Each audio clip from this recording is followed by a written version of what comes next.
towards land reform and bringing education and health to the majority of the people. In other words, without focusing on equity issues that those other successful countries that I mentioned before have focused on. So I don't think that those countries should be held up as models, although no doubt there are some lessons to be learned from them. Very important. I think the question measure of wealth, and again in response to Jim's earlier talk, there is a sort of an unhealthy obsession with GDP, I believe, because, I mean, maybe America is the best example, the strongest economy in the world, yet what sort of damage we've seen to American reputation from Katrina, and even now, more than 6 months after the event, many thousands of people still not basically housed from that catastrophe. So the question of circulation of wealth and movement, particularly in this globalized economy. If I could just give one quick example.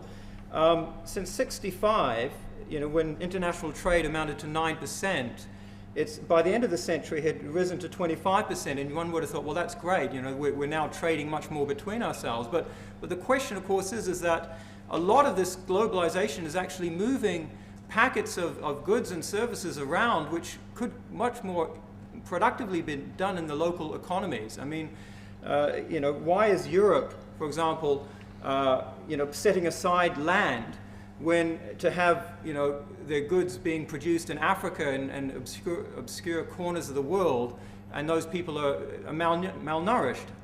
So the point about GDP is that the measure should be, as I touched upon earlier, one of actual poverty, and both Dr. Saif and I touched on this because it is particularly important. What is the value if we can have these massive levels of increases in wealth if it is not at least shared? And the basic Islamic principle on that is that the basic requirements, food, shelter, clothing, must be met for each and every individual. That is the measure of wealth that has to be covered. Beyond that, of course, people can be wealthy. We're not socialists. We're not trying to enforce some sort of equality upon everyone. And the Islamic economy is quite open and does encourage trade. So as a result of that, there is a lot of generation of wealth. Just to touch on the other one, again, I won't touch upon free market policies other than to also accept the fact that, as I touched on in my talk, that privatizations have been a great failure, and I believe even the people are seeing the pinch upon that in this country. The third one, of course, is that we cannot, divorce the economic from the political, but again, in the interest of time, we're very short here, so I think we do need to look at political solutions as much as economic ones, because they should be part of an ideological package. I disagree with Mark in terms of saying that, well, capitalism does obviously have the basic ideological principles, and this unrestrained notions of greed and increasing of wealth for personal gain is actually underpinning a lot of that, and it cannot go unchecked. Whereas Islam, obviously the motivations are towards pleasing one's creator and, of course, looking after the affairs of the people, Muslim and non-Muslim alike. Of measurability of wealth in terms of GDP, and also free market policy as means of resolving poverty. I think if there is one important reservation as regards the use of GDP as a measure of wealth, it is the use of market price as a measure of value, rather than our need for a material measure. I think we do need a measure of material wealth in that sense.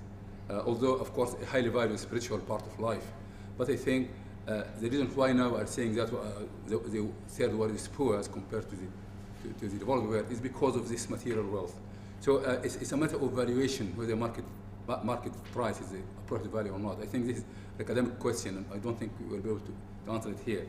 But the other part of the question is regarding dependence on market-based policy in order to resolve to resolve poverty. In this regard, an interesting, a very exciting example I found written by Macpherson and Hausman in a book called Economic Analysis and Moral Philosophy. And they made a very interesting and very revealing example to show how social benevolence can be mobilized to solve problems.